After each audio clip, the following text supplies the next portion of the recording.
today we're calling it Fun with Ribbon. And I've got all kinds of ribbon here, and I've got ribbon behind me, and I don't know if any of our people even remember that we carry ribbon. But I was doing a little bit of research and discovered that there's a lot of cool things you can do with ribbon. So I thought I'd share some of them with you because why not? It's summertime, and sometimes in the summer we don't want those big projects. We don't want to have to worry about the sewing machine, and we just want something quiet that we can sit down with for a little bit. And maybe we've got the kids at home or the grandkids at home, and we want a little bit of fun stuff that we can kind of do with them. So I thought I'd show you a few things that I came up with or stole off of the internet that are great little projects for summertime. So we're going to start with this guy. Isn't he cute? This is just a little ribbon butterfly, and it is so easy to make that you could just make a whole flock. Are butterflies flocks? I don't know, but a whole bunch of butterflies. And once you have them created, you can pin them on. You can use them on a hair clip. You can even put them on your flip-flops. So I'm just going to show you really fast how this little guy came into being. He doesn't have a name yet, but yeah, Mr. Butterfly. So all you do is you start with 2 pieces of decorative ribbon. Now, you want it fairly wide. This one is 1.5 inches, and that makes a good size butterfly. So at 1.5 inches ribbon, I've cut 2 pieces 7 inches long. And the first thing I want to do is make the angles on the end of the ribbon. So I'm just going to fold them in half and cut about that much. It's not quite a 45, but it's an angle. There we go. There's one. And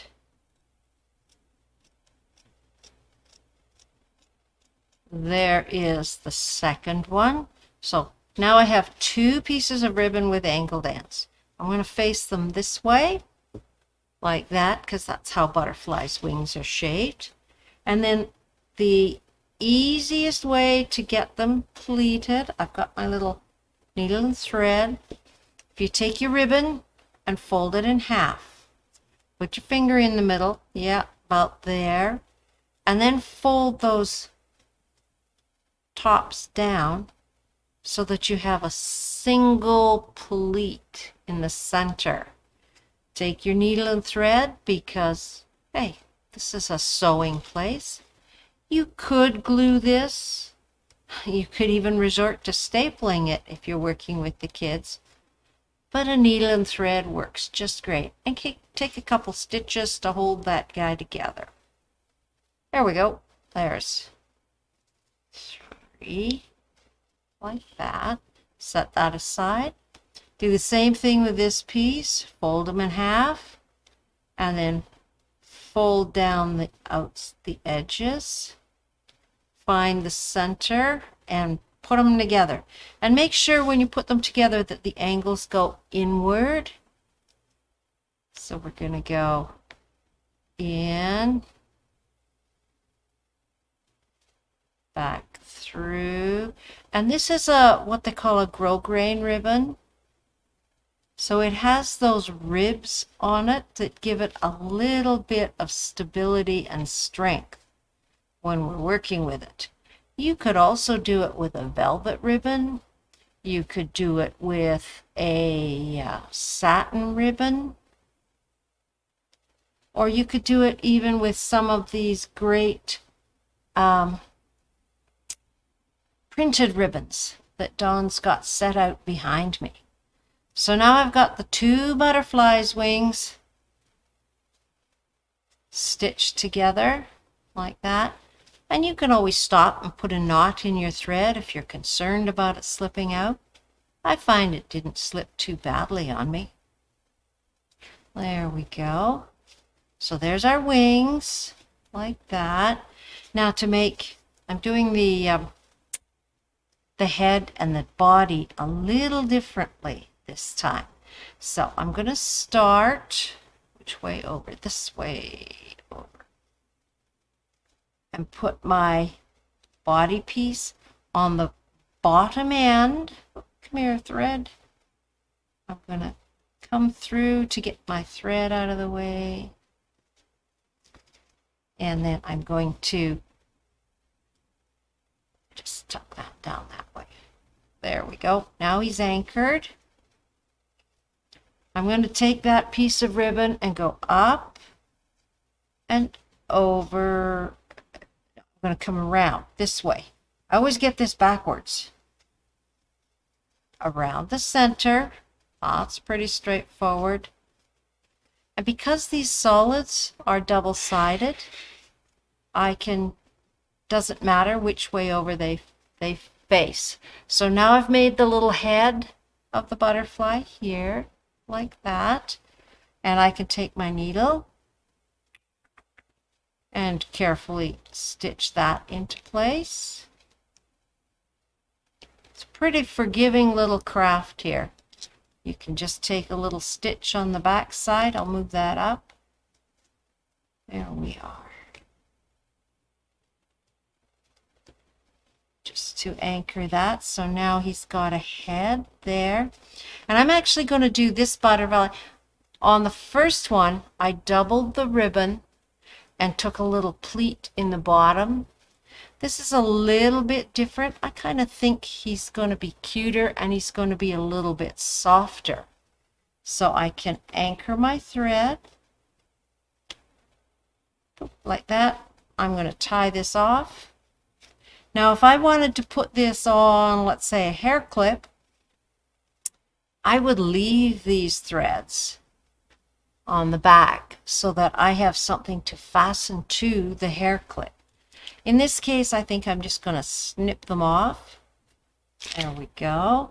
Set that one side. And just to make my butterfly's body, I'm going to come in here, fold this, and just snip off the excess. Whoop. Let's get that folded right. There we go. Right there. These aren't the greatest scissors. There we go. And that's how fast it is to make a cute little ribbon butterfly to decorate pretty much anything you want. So, and it's a cute craft that you could do with the kids. They can help with the folding. If they're a little older, they can help with cutting the ribbon to the right size. And of course, they can help with choosing the ribbon. So this, like I say, was a grosgrain ribbon, but we've got so many pretty ribbons. Let's grab this one. Dawn does a beautiful display for me every time, and I go and mess it up. So how about something like that? Let's switch that guy over. How about something like that? That almost has a Tula Pink feel to it. And it's very soft. For this guy, you want to use a nice cloth ribbon. I find the acetate ribbons are a little too crisp for some of these goodies. So now we have two butterflies to play. Two cute little butterflies, a little big for earrings, but if you just want to make bows with your ribbon, because sometimes we need a bow, don't forget that we do have the Sky, our clover bow maker. 3 different sizes in the package to make small bows out of the triangle, a 5-pointed star and a 7-pointed star. And of course you can layer your ribbon. You will be the bow making queen come next Christmas on that. So yeah, you can always just make bows with your ribbon. What else is ribbon good for? I made this guy this afternoon. He's kind of cute.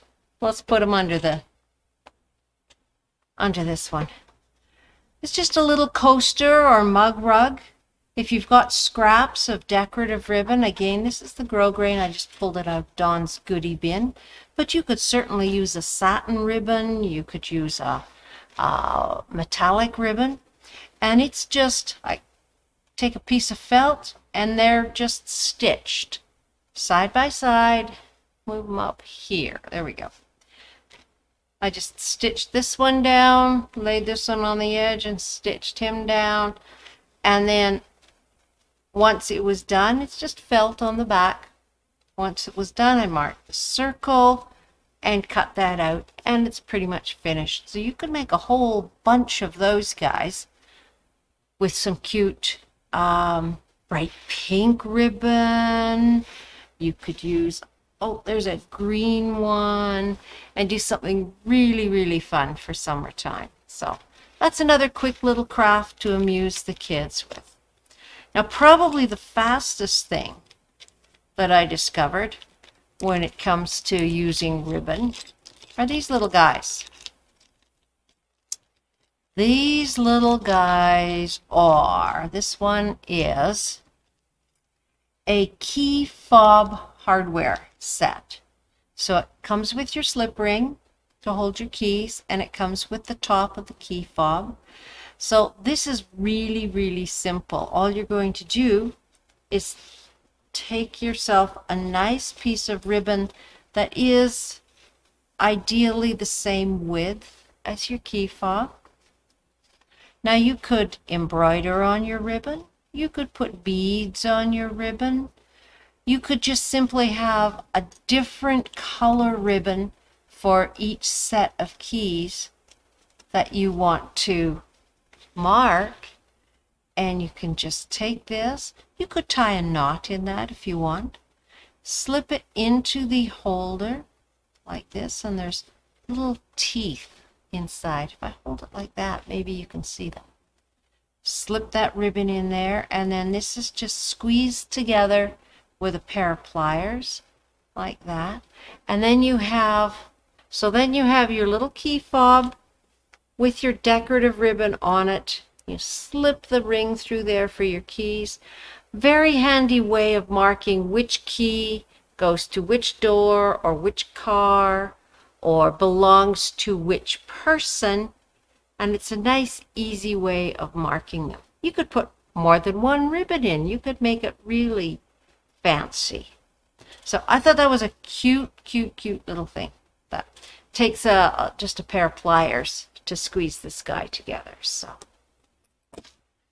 now, once you did the easy crafts with your ribbon, what about moving on to something just a little more time consuming? So I made this, hold it up. I made that years ago, right there. It's just one of the craft cardboard boxes. You can see it's kind of been through the wars. Some of the decorative trim is coming off. So that is just ribbon and lace that I happen to have a variety of widths, a variety of colors, and I just wove that. That's a simple over under weave that I did with this guy. And you just lay yourself out a piece of cardboard. Start by pinning the strips that go this way, and then just start and have fun and just weave your ribbon up and down through it. If you are working larger than this and you think it might be a little tricky to get that ribbon woven in and out, pretty easy to get one of our weaving tools that we have that's going to accommodate the width of ribbon you're using, and see what you can come up with. When I finished making my weaving, stitched around the edge to hold it still, and then I've padded the lid of the box with a little bit of batting and glued that on, and then put some decorative ribbon around the side and some of these craft beads as well. Sometimes we just want to be fancy with our things. So, and then that led me, as I say, I made that years and years and years ago, when it sits on the shelf in the sewing room, and I keep looking at it thinking, what else can I do with ribbon? So then I stumbled across a different weaving technique, and I love this stuff. This is not fabric. This is woven. And although I used this direction, there we go. Although I used fabric strips for this, you could just as easily do this with strips of ribbon. Now, this is called triaxial weaving. And you'll forget that name because I know I did, had to look it up again. But triaxial weaving, and it's based on, if you've got one of your 60-degree rulers, it's based on the 60-degree ruler. So all you would do is take a nice piece of cardboard, the size of the piece you want to make. And then you get all of your wonderful ribbons. You might get, oh, look at this guy. He's got Olaf the snowman on him. So you would get 3 different ribbons to work with.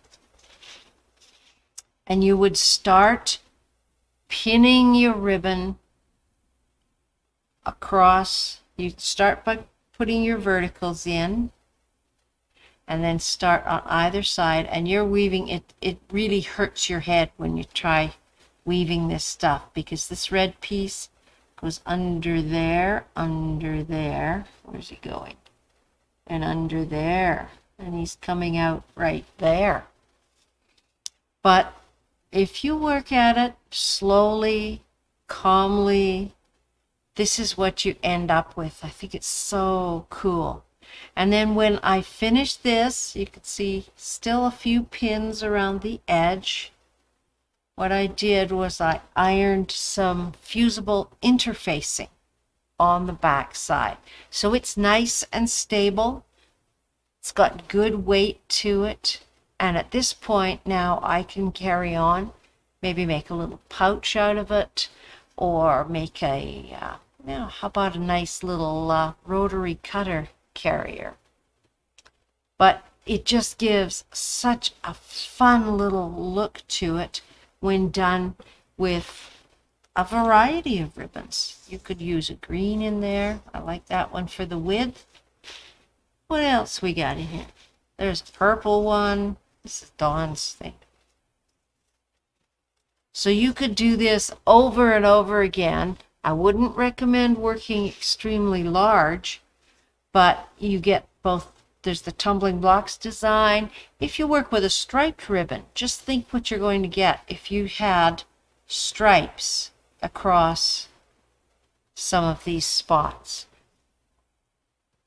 As quilters, we really appreciate the secondary patterns we get in things, and I think that's what intrigued me about this. Triaxial weaving, and it's just so much fun. And the other thing you can use for this, which actually is what I did here, if you recall a few weeks ago we talked about the sasher tools, or making our own bias tape, the bias tape makers. You could certainly use the fabric strips to weave that guy out of. Maybe we will take a session on Facebook, or perhaps run a class and actually sit down and do the weaving, because I think it's something that's easier to absorb if you actually see it done. So what other fun things can we do with ribbon? Well, there were a couple more that I actually just didn't have a chance to create a sample for. One that I thought would be kind of fun with this sort of ribbon, this is just your lovely satin ribbon, is to wrap it around a standard embroidery hoop all the way around so that they hang down. Make them about that long. And then you can take that ring and hang it up outside and just let them flutter in the breeze. Hopefully keep some of the bugs away in a non-invasive, non-destructive way. Besides, it's just pretty to look at. So So that was another thing that you can do with ribbon. And of course, don't forget, if you're using some of these beautiful fabric ribbons like this, like the ones set out behind me, you can always incorporate those into your quilts. You can stitch them on once the quilt top's done. Put a little decorative touch on there. You can hand applique them. Don't forget that everything that we have here is made from thread, so it goes well with your quilts. You can even use some of these wider ribbons if you've done a small panel. You could make some hanging loops at the top of your panel out of some of these wider ribbons to coordinate with your quilt colors. What else has Dawn put out here for me in this wonderful ribbon collection? Don't forget that we also have Ric Rac in a variety of widths and a variety of colors. So lots of things you can do with Ric Rac there. And in packages, we have Ric Rac. We also have the wide, I was really pleased to see this. We have this grosgrain ribbon in about 3.5 to 4 inch width. And it's a great stabilizing ribbon if you want to put, let's say, a facing on a quilt instead of putting a binding around it. This quilt panel that I've used, I'm going to swing this around. This quilt panel that I have used to cover the table with, let's just show you here, doesn't have a binding on the front. It just flows right out to the edge, and it's got a facing. It's just sewn on the way you would start with your binding, and then the whole thing is rolled to the back and hand stitched. So if you want, you could easily have used, maybe not this decorative one, but a simple weighty grosgrain to do that with, to give some stability to your panel before you hang it up. So that's great. Ribbon is wonderful. It's decorative like these guys, but it's also practical because it has those finished edges. You don't have to worry about fraying, and it has thickness, it has weight, it has body, so it stands up to making butterfly wings the way you wouldn't be able to do with fabric unless you stabilized it. So lots and lots and lots of things to do. What's this guy? There he is. There's that guy I was talking to you about. So a nice cream colored, this feels almost like a cotton. What does it say? Twill tape. Yeah. There we go. So that would make a wonderful facing on your quilt instead of a binding. So that is a great thing to have in your arsenal of goodies in your sewing room. So next time you're in the store, search out the ribbon, poke through, see what we've got, see, I mean, it's not expensive. Get yourself a small collection, because once you've got it at home, you're going to think of things to do with it. So that's about it for today. Obviously, any questions, just give us a holler. Let us know what you'd like to have us talk to you about. Remember to stay kind, stay calm, stay safe, everybody, and enjoy this beautiful Tuesday in Calgary. Take care. We'll talk to you next time.